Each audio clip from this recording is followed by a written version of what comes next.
போலீசார் தெரிவிக்கின்றனர்.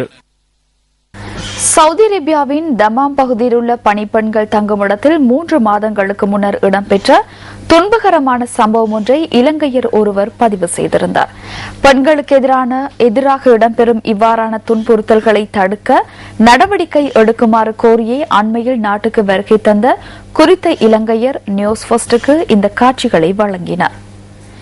சவுதி அரேபியாவின் தமாம் நகரில் உள்ள இந்த கட்டட தொகுதியில் பணிப்பெண்ணாக வீடுகளுக்கு அனுப்பப்பட்டு அங்கிருப்பதற்கு மறுப்பு வெளியிட்டு இலங்கைக்கு திருப்பி அனுப்பப்பட உள்ள பெண்கள் தங்க வைக்கப்பட்டுள்ளனர்.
எனது அறைக்கு அருகில் மற்றும் ஒரு சிறிய அறை உள்ளது.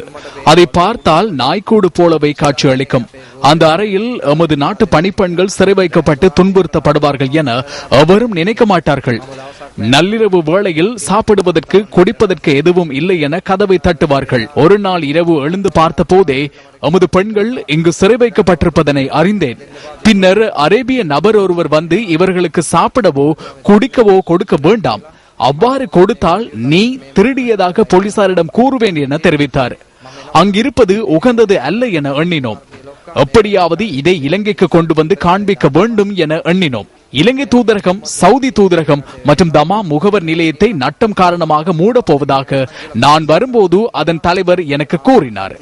என்னை 2 நாட்களில் அனுப்பி வைப்பதாக போலீசாரிடம் உறுதி அளித்து 1 மாத காலமாக அனுப்பவில்லை. உண்பதற்கோ அருந்துவதற்கோ எதுவுமின்றி துன்பப்பட்டேன். பின்னர் நண்பர்களே எனக்கு உதவி செய்தனர். 1% இல்லாமலேயே வந்தேன். விமான நிலையத்திற்கு வந்து 100 ரூபாய் தேடிக்கொண்டு பஸ்ஸில் வந்தேன். இது குறித்து அதிகாரிகள் கவனம் செலுத்துவார்கள் என நான் நினைக்கின்றேன். ஏனைய நாட்டு பெண்களுக்கு பாதுகாப்பு வழங்க முடியுமானால் ஏன் இலங்கை பெண்களுக்கு பாதுகாப்பு வழங்க முடியாது?